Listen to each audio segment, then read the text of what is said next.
and we're going to get rolling. And before we get into our governance committee meeting, we have a little housekeeping issue to address. At our last meeting, Fran Bush requested an executive session without employees present to address our fiduciary duties and all possible liability, et cetera, with our current pending lawsuits.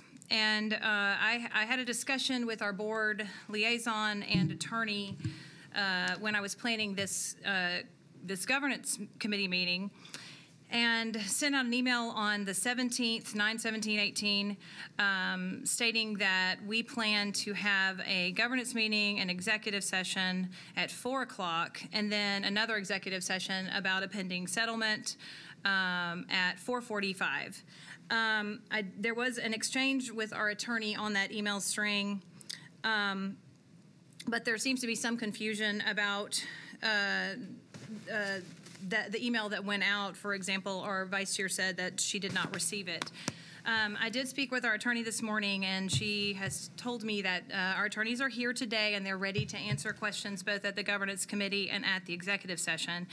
And then we got an email from our chair saying that there was no calendar invitation for the executive committee today, but there, of course, is no need for public notice on executive session with our attorney.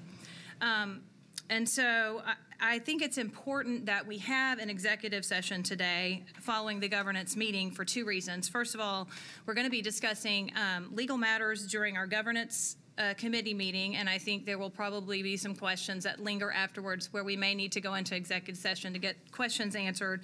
And also, our chair has suggested that we have an executive session on the 9th. There is already an executive session scheduled about the BEP lawsuit on the 9th, and I'm happy to have another meeting before that BEP meeting, but we won't have time to really discuss this on the 9th. And so unless there is an objection from the board, I would like to proceed forward with the governance meeting followed by an executive session. And then we can certainly have a second executive session on the 9th as planned. And I guess that's all I want to say, but I think it's important that we have this meeting today.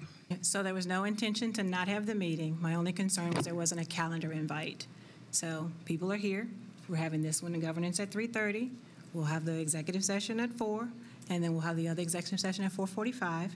There should be a calendar invite to come out for an executive session at 3 to continue, because I still don't think we'll have enough time to finish this. So there'll be a tentative hold, and whoever's chairing governance from that point on can pick up the ball and we'll move forward. And then we'll still have the session at 4 o'clock on the 9th as well. Okay, thank you. And the only thing I would ask is that we were granted a little bit of leeway. When I originally was trying to schedule all of this, I assumed that much of the discussion would need to take place in the executive session, but I've realized in sort of prepping for this meeting that most of these questions we can have in a public, transparent meeting, and so we may go a little over that 4 o'clock time, particularly now since it's 3:38. Okay, great, thank you. Okay, so the first issue we have is we're going to be discussing our policy on harassment, and I would like to invite Corey Harkey, our attorney, just to kind of kick it off and set ground rules for the two meetings that we're about to have. Yeah, so I think Amy kind of set it up nicely to kind of do a very quick introduction. This is obviously an open meeting, the committee meeting. This is an opportunity to ask mainly MNPS personnel, employees, questions that you might have related to the policies and procedures that are in effect. Things that are appropriate in executive session are the things related to pending controversy or litigation. We do have at least 2 lawsuits that have already been filed related to HR issues, so we will not be going into any specifics about those cases. However, this is an opportunity to ask kind of more general questions about policy and procedure.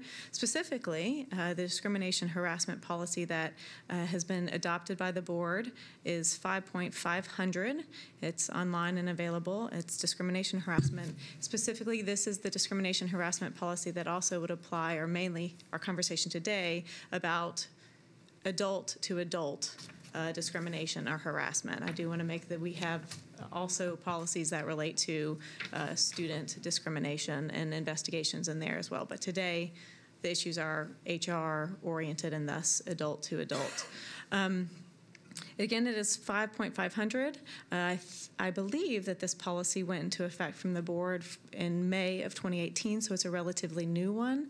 There was a prior policy that had some of the same language, the HC 5.160, that was also in effect, but I think in terms of the practice or the procedures related to how the investigations occur, not much has really changed, but certainly MNPS HR can speak to that more if there are specific questions about that process. If y'all have any questions about the policy or otherwise, I will kind of send it back to Ms. Frog, and y'all can certainly ask MNPS personnel the questions that you might have related to this policy. Yes, Ms. Fearing. How many EEOC complaints have we received about in terms of the harassment policy? So EEOC complaints come in, they're pretty standard that we get different EEOC charges that do come in. Throughout my tenure here, we've received various ones. In terms of more recently, we have had some EEOC complaints that have come in specific to the litigation that's already pending. Both of those cases had EEOC complaints that went along with it. We also additionally have other open EEOC charges. Again, I don't know whether you would see them as relevant to this issue or not, but I mean, I can answer other specific questions depending on what they are related to those EEOC charges. But I think we have a total of 6 open cases. Again, those are fairly standard practice that we get EEOC charges. And the way that process works is those come in either to my office, to Metro Legal, or they go to the director of schools or to HR. They are then forwarded to our office to help with a response. We rely on the district to provide us with the facts and the details, but then we certainly respond to an EOC.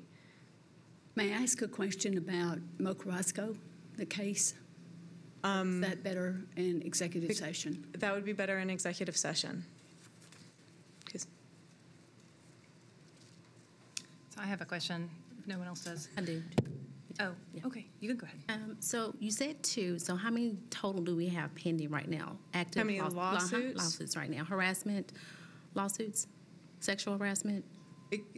I believe that the only 2 that I can think of that are related to the issues that we've been talking about are 2 current open lawsuits.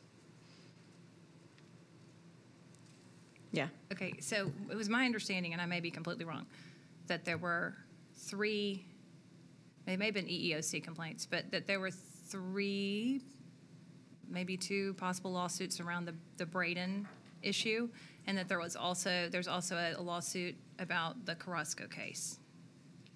I think it would be better served if we have some of these questions in executive session, because we are talking specifically about lawsuits.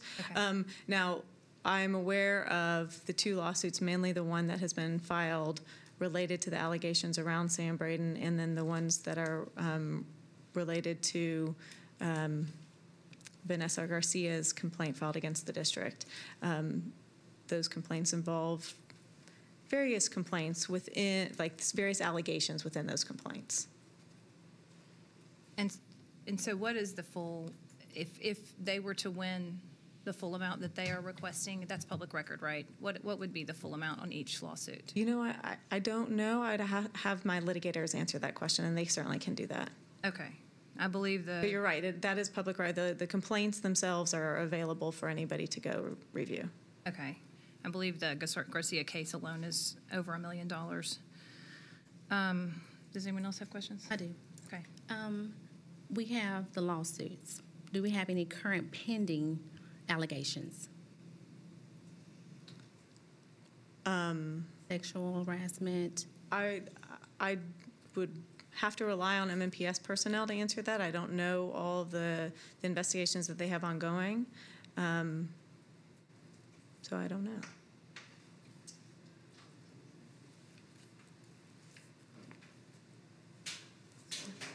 All right. Other questions for me? Certainly I'll still be around, but. Okay, so here's my concern. We had some discussions around the Sam Braden case, and this is for you. And I really felt that all of those allegations were swept under the rug, that, we were sort of told there was no problem with that. But then there was a Channel 5 news story last night that said that we have already admitted that the allegations in that particular complaint are true, several of them.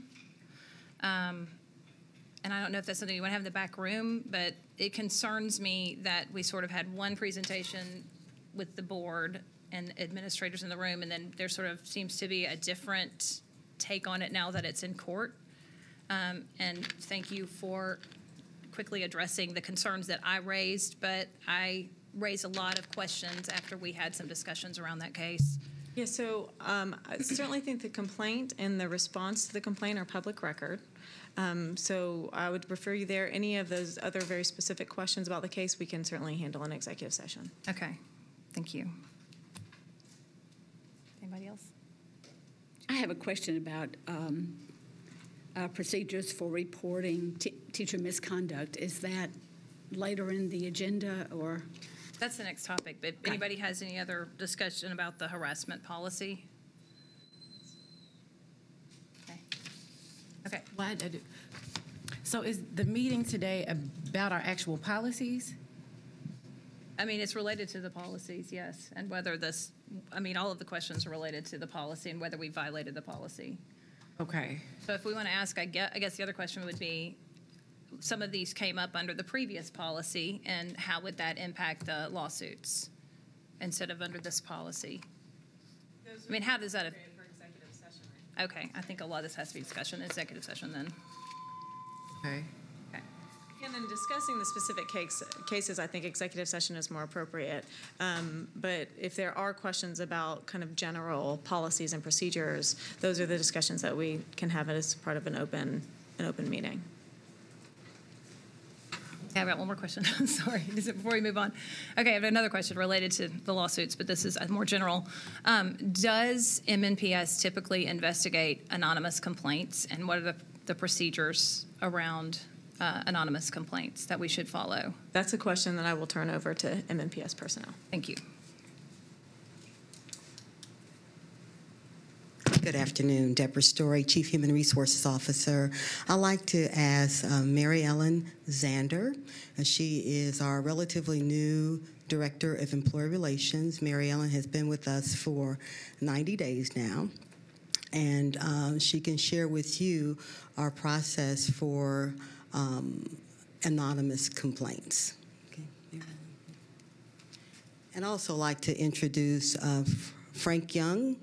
Frank Young is back assisting us as we have two relatively new employees in employee relations. For those of you who have been here for a while, Frank is our former manager of employee relations. He retired last August, and we asked him to come in on a part-time basis to assist after the prior executive director of employee relations left. Okay. Good afternoon. Regarding anonymous complaints, all I know is when we receive an anonymous complaint, there's a number of reasons why we receive them, whether somebody wants to remain anonymous, they fear reprisal or retaliation, or they have another agenda, and it's hard to determine that. So it's really important that as employee relations, we proceed very cautiously, but we do we do something. So depending on the nature of the allegation, we would consider speaking with the supervisor of the individual that the allegations are made against, and maybe it's made out against several individuals, and then we have to best determine how to actually investigate that. And sometimes it means generally investigating individuals that may report to that person if it's against a supervisor. If it's an employee issue, we would talk to coworkers, but in a very general manner without naming who the accusations are made against, just to kind of get a general sentiment. And then as those answers come to us based on the similarity to the anonymous complaint, then we would further what I call unpack those questions and ask a little bit more probing questions, get more specifics to see if there's any substantial information that would support the anonymous allegation. So I don't know if you have any further questions on that. When Ms. Frogue made a complaint to Dr. Joseph about Mo Carrasco. I would ask that we move that to executive Okay, session. thank you. There is litigation where I think that. Okay, thank you. Any other questions? I do. How are they handled? I know she's only been here for 90 days, but this was previous. Maybe, Ms. Torrey, you can answer that question as far as that process on how they're handled. How quickly are they handled? Because I think that was a concern we've had from... For anonymous complaint, it all depends on what's in the complaint. If there are specific names being referenced, as Mary Ellen said, we will do some general investigation. We have had anonymous complaints in the past where actual either current or former employees were named. That supposedly something had happened to them. And so we were able to follow up with those individuals to either affirm or refute whether or not those things actually occurred. What's the time frame? So is it like a 60-day, 90-day? I know it's a process. Is there like... Well, we try to move on those Protected Act claims pretty quickly. They become our major priority. We only have 2 employees, 2.5 now, with Frank's assistance in employee relations. And so we try to move on those as quickly as we can.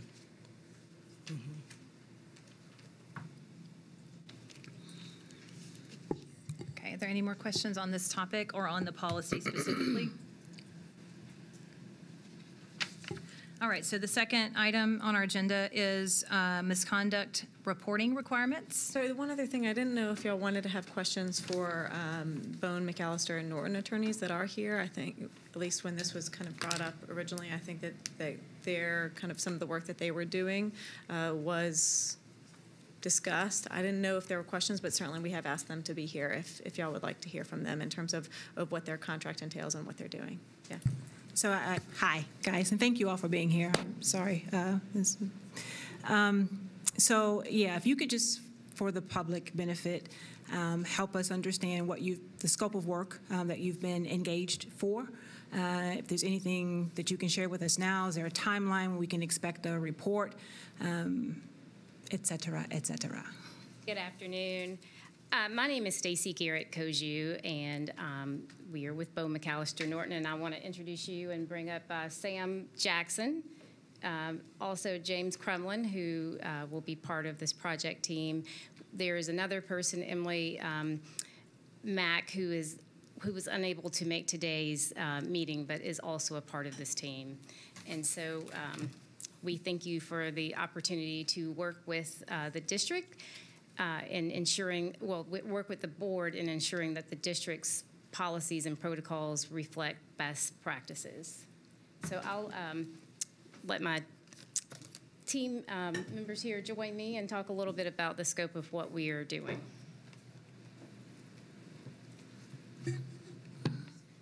Thank you all for having us. I'm Sam Jackson. I've been in town for, I guess, 17 years now. Been doing school board work for almost 14. So I'm familiar with K through 12 litigation and K through 12 policies and K through 12 board issues. But we have preliminarily started our look at policies and procedures. Basically what we've done is look at some files. Haven't finished that look yet or that investigation yet.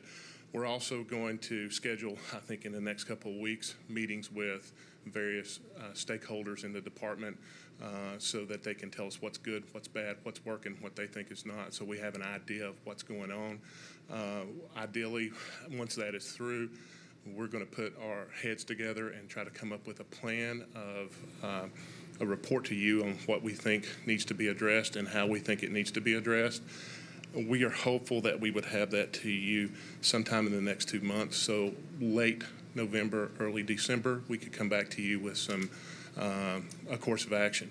After that, I think what's going to be really important, because we're going to necessarily, I think what you've asked us to do is look at procedures and look at policy. So that implies that some of those things are going to change. So along with that change comes training and education to the department, to the HR department, but also more importantly to the school level, the administrators on the school level. So there are going to be some training that is associated with that, is what we would suggest going forward. But that's just kind of in a nutshell. We are really, really just getting started. Sure.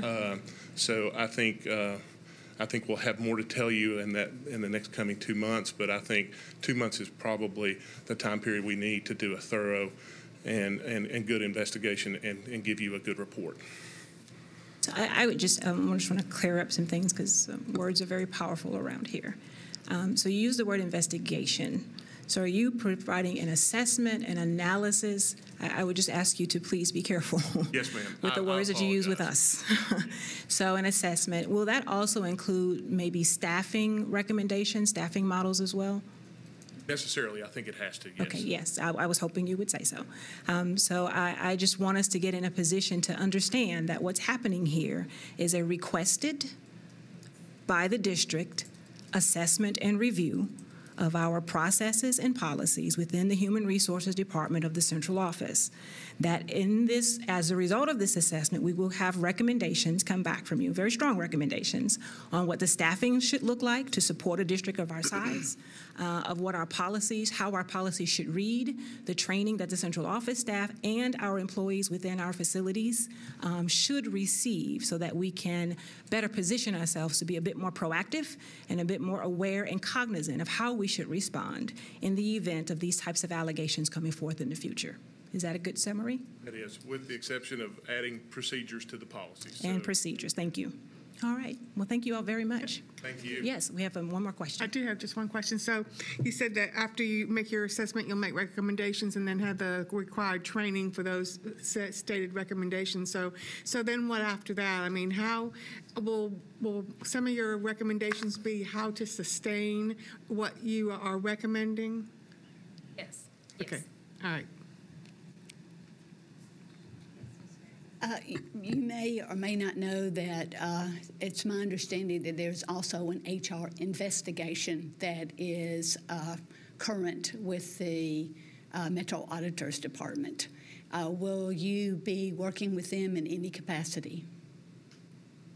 Number one, I don't think we were aware of that, and it's yet to be determined. If that turns into something that we need to look at, we would ask to, and that would be up for the board to determine if we wanted to. You're our bosses, so you can tell us what we want. If we find something that we want to ask to look at, we can come back to you as a board, and we can go that way. But right now, we weren't aware of that and haven't looked at it, no.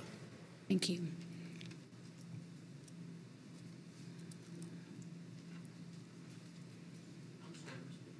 Ms. Berry, if I may comment, it's my understanding, and I believe we're going to have Mark Swan come back, that what was being referenced are calls that came into the hotline making complaints. They're HR related, but to my knowledge, there is no investigation of HR. We'll clarify that when Mark Swan is here. We have brochures, information about our firm. If it's okay, I'd like to give somebody. Bad things happen when you come through that door right there. So stay on that side. Stay on that side.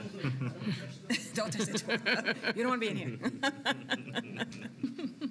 And I just want to respond to Ms. Story, and we will certainly clarify with Mr. Swan tonight. My understanding is that there is an investigation, they're calling an investigation, that was born of hotline calls. So we can clarify when that will be wrapped up, and but they are calling it investigation to my knowledge.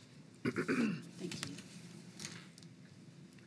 So thank you all for being here tonight. Thank you.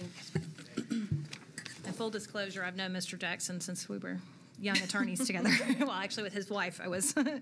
Okay, and our next topic is misconduct reporting requirements, and I'm calling Ms. Harkey to kick off the discussion and share what the requirements are and the change to state law.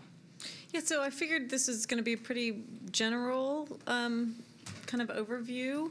I would really encourage each of you, and if you would like, I can certainly send the rule and the law to you so that you can review in more detail. So I'll start with the most recent thing, and we'll kind of work our way backwards, if that's okay. The most recent thing that has happened is there is a law that has gone into effect starting July 1 of 2018. This is the law that basically says that the director of schools or director of a public charter school or director of non-public school who learns of things that need to be reported to the state licensure board shall make that report. It goes on to include a little bit more detail in terms of what can happen with a failure to report.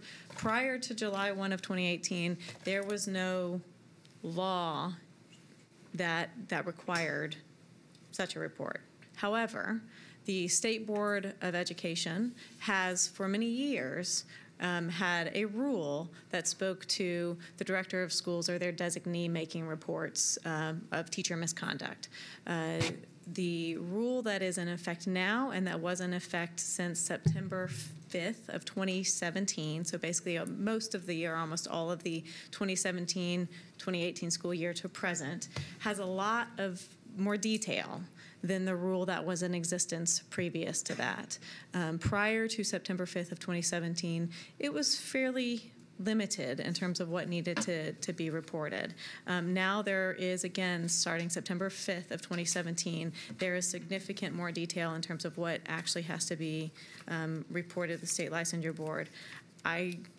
Again, it's a pretty long rule. It can get pretty complicated, but I think the thing that for this basic conversation that I would press is that it, in both the old rule from 2016 era as well as the most recent 2017 rule, it was dependent upon a suspension, termination, or resignation in lieu of something that would have otherwise been reportable. So if you resigned under investigation, then that's when report. But all of those, I think it is important to know that a 30-day time frame went into effect to make that report based on an actual personnel action, a suspension, a termination, or a resignation.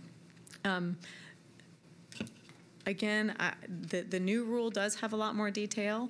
What was there previously were mainly things like a conviction of a felony had to be reported. That obviously still has to be reported. I don't know how much detail are y'all wanting me to go in. Again, I can send you copies if you're more interested in getting into the very specifics on what does or does not have to be reported. I can certainly make sure that you have the copies of the rule, or if there are specific questions, every case would have to be reviewed on the facts of the case to make a determination on whether it's required to be reported under this rule.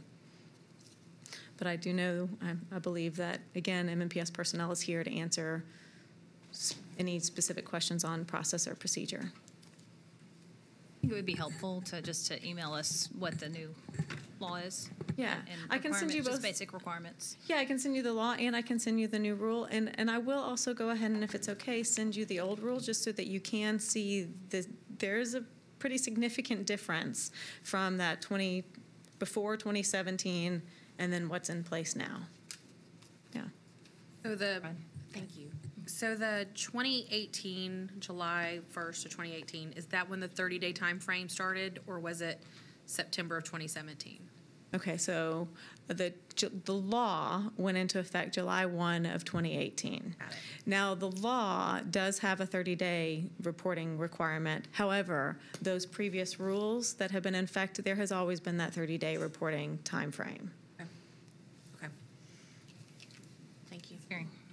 You're calling it a rule, but does the rule have a requirement for reporting? Yes. Okay. The rule has been, yes. The rule, I just want to make a distinction that the law did not go into effect until July 1 of 2018. However, the obligation, the responsibility to make the reports has been around for many years. Okay. And can you talk about the procedure? Once there has been a suspension or termination or resignation, what is the procedure that MNPS follows, hopefully? I'm going to pass that over to the MNPS personnel that can answer that question.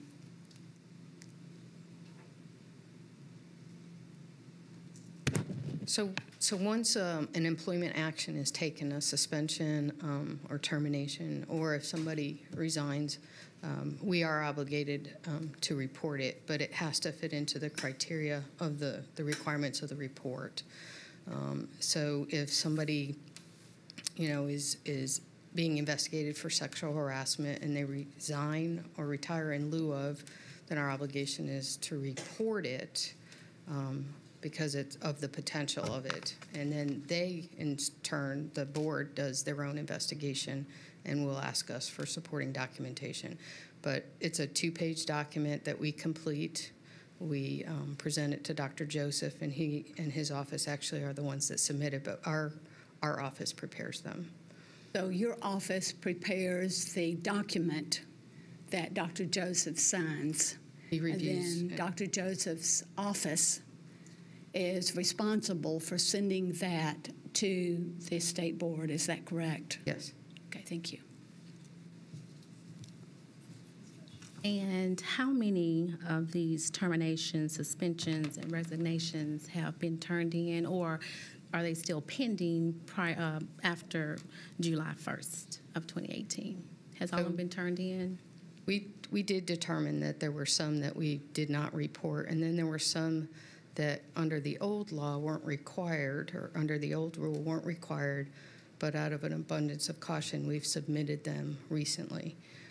So we have sent significant amount, 15, 16, recently that went back into the 2017-2018 year, just because we wanted to be cautious, and out of abundance of caution, we submitted them. Now, we will not submit one just based on an allegation. So if somebody alleges harassment or somebody alleges discrimination, we have to make sure that we can substantiate those allegations before we submit any report to the board. So it's based on an employment action, and then once the suspension or recommendation for suspension or termination, once that becomes final, then that would be when we would be obligated to report whatever that decision is made. Do we have any right now that has not been reported or recently been reported after July 1st, 2018? Do you have those numbers? We reported 16 between August and then we've just reported another one last week. And then we did do our own review and go back to see if there were people that were we should have reported that we maybe didn't under the old law, but under the new law we do. So we are actually submitting 6 more this week out of an abundance of caution, not because they were required to be at the time, but because they would meet the criteria now. So we are doing that just to make sure that we're dotting our I's and crossing our T's. So. Yeah, and I just want some clarification. I'm sorry if I'm kind of being redundant, but I just want to know the numbers after July 1st of 2018 that were not reported. Do we have those? Not because we have a time frame that we report them. Right. There's a 30-day time frame. So like I said, I don't know the exact times and dates of when they likely should have been reported. Okay. I just know we determined that there were 15 that should have been reported in that time frame that we reported in August and September. Can I ask a clarifying question? And really just to make sure that they fully answered the question.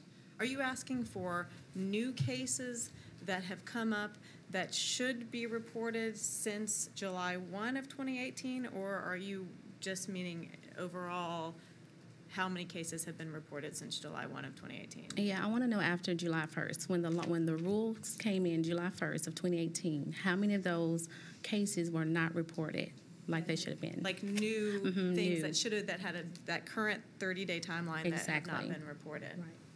Those are the numbers I was wanting. Go. So, I'm sorry. Folks has a question, but I don't want to follow up on that comment. So I was sent a lot of correspondence from a reporter, News Channel 4 reporter, and she sent me emails with the State Board of Education that verified numbers, okay? And so according to the State Board of Education, only one teacher misconduct case was reported before these came out on the news.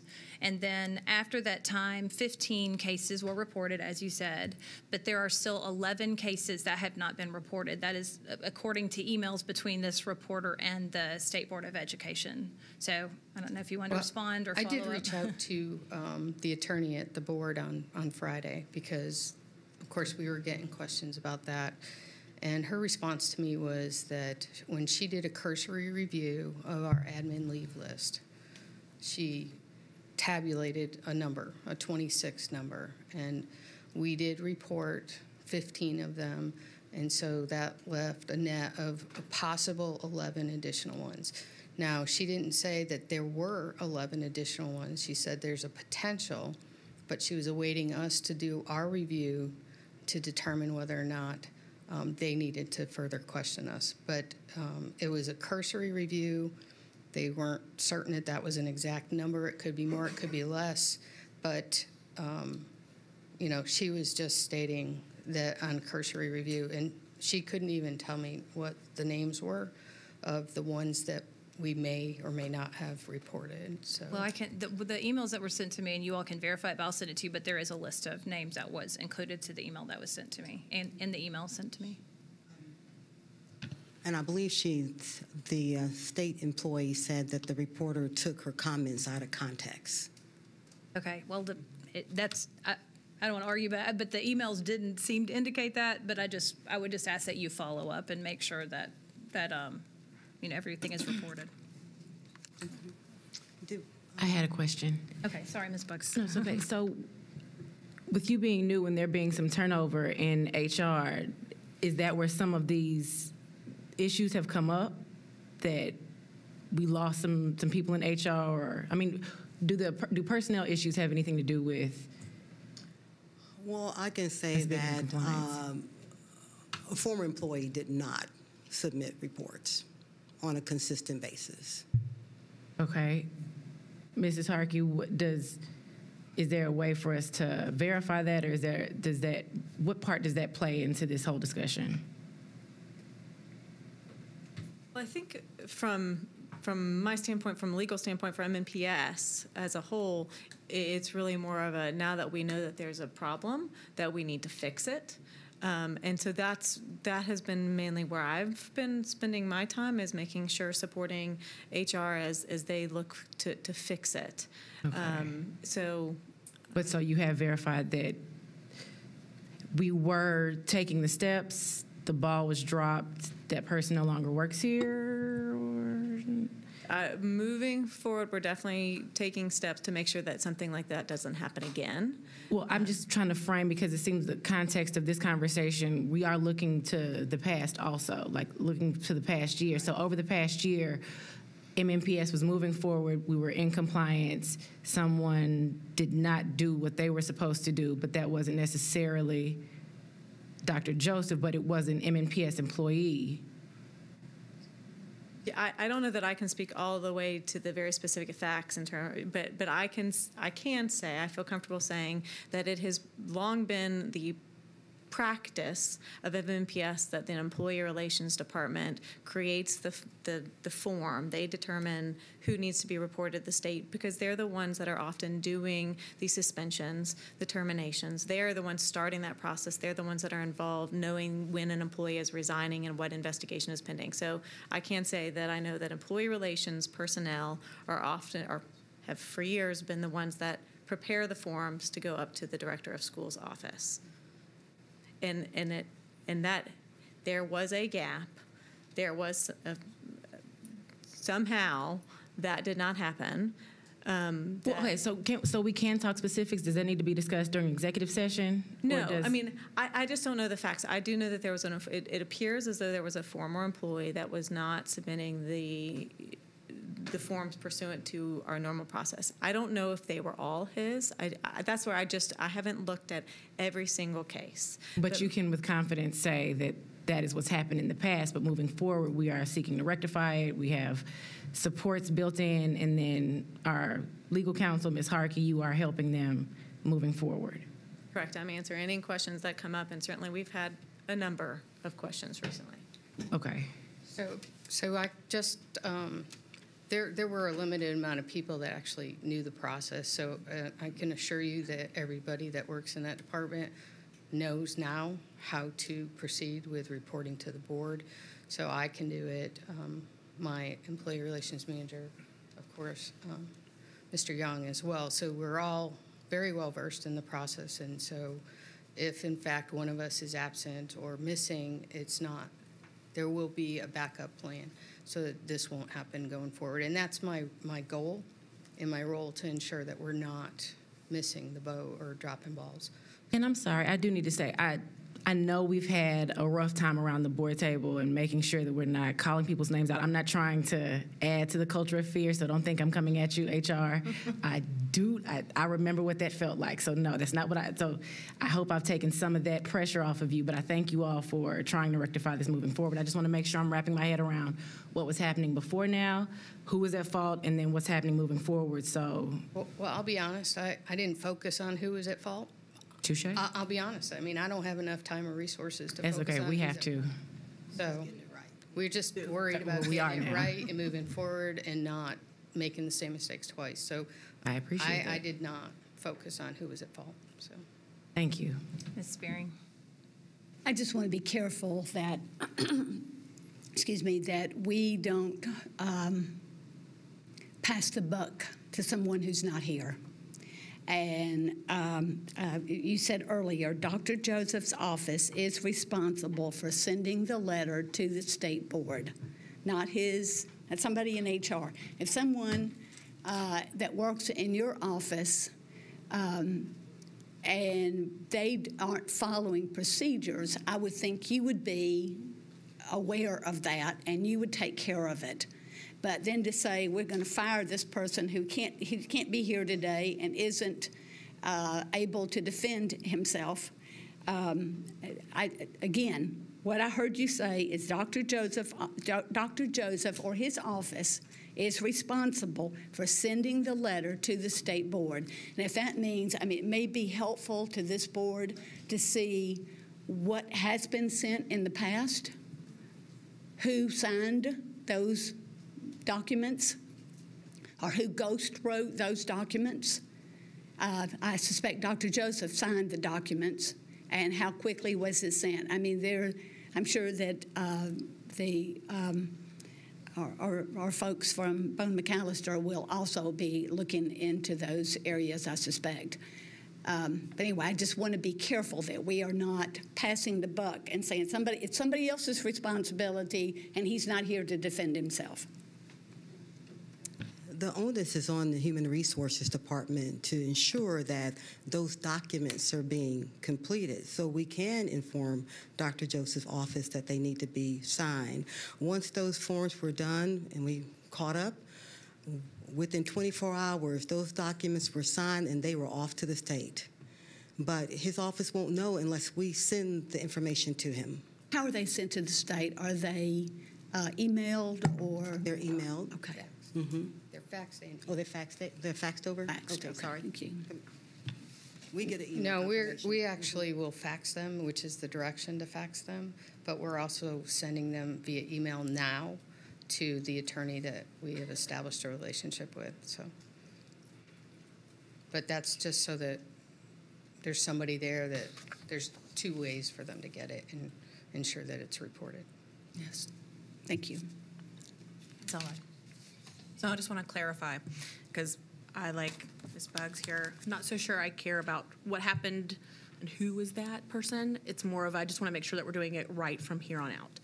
So the process is HR starts that process, and that is how Dr. Joseph knows.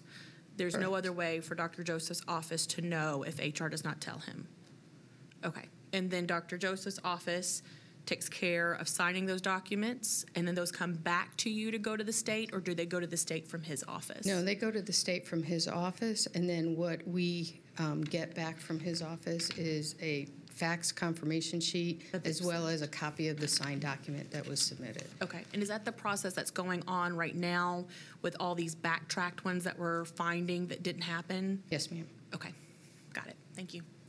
I just wanted to say something. Oh, go ahead. Okay. Go ahead. So really, there was no checks and balances. Is that what I'm hearing? The story?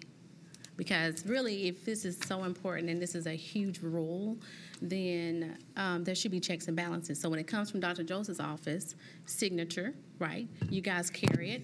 It goes to his office, signature. Where did it go somewhere?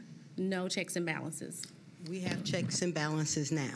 Now you do, but You I'm do, saying, okay, okay. I just want to make sure I'm clear and make sure that it is stated that there was no checks and balances. I think that it's important to understand that Mr. Young, in his time with us, had established a lot of those procedures. We've just sort of re-energized them at this point because I've interjected into the scenario, as is the new employee relations manager. So we're all part of that, and they do communicate back with us. We get copies, we get fax confirmation sheets, and we get the signed document in the event they don't get something or it's not complete. So we do the follow-up, but we do follow through, so we bring a complete circle so it does come back to employee relations. Thank you. Thank you. Gentry. Can you share your name with me again? Mary Ellen Zander.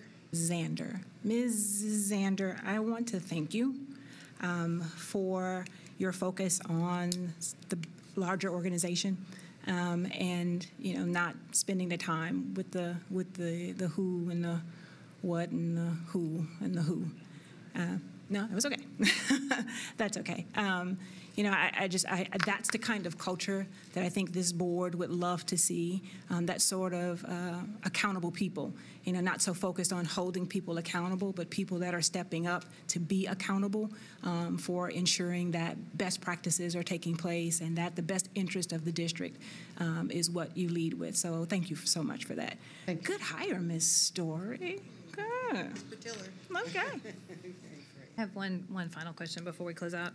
What is the criteria for putting an employee on administrative leave when there's sexual harassment or retaliation or alleged? What is the process and who decides who goes on leave? Well, we do have some criteria. So if there's a DCS investigation or there's a legal investigation, police department investigation, then and one of our employees is involved, they would be put on administrative leave so that we don't compromise their investigation. We would also have to cease our investigation into those things until they completed their investigation. But that would be initial. If there's any kind of risk of danger or safety of an individual, whether it's a student or a fellow employee, we would also consider suspension. Admin leave, I'm sorry. See, now I got myself confused. But admin leave is not punitive. It's really an opportunity for us to investigate and provide that person the option to be innocent until proven otherwise. So it's administrative leave, it's paid administrative leave, but it's usually to protect the environment of the individual that's filing a complaint, or if there's a DCS case or another thing having to do with a student. There's a lot of that, but we do try to be consistent. We work very hard to be consistent with that. And who makes the decision on who goes on leave? We do have a standardized criteria, but it would be employee relations. We could get a call from a principal that says, a teacher was involved with a situation with a student, I need them on administrative leave, and then we would support that. So it would be in conjunction with our partners in the school systems, depending on what the situation was. All right, any more questions? Okay, I think we can adjourn and continue with the executive session in the back room. Thank you.